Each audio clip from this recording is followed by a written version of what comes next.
Welcome to English in a Minute.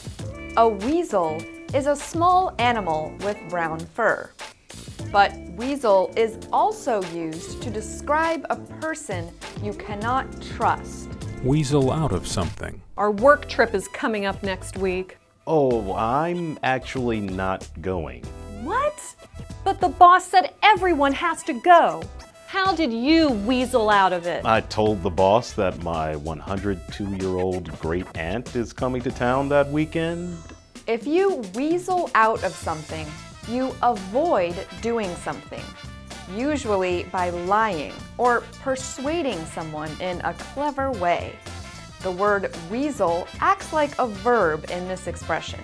Jonathan probably weaseled out of going on the work trip by lying to his boss. And that's English in a Minute.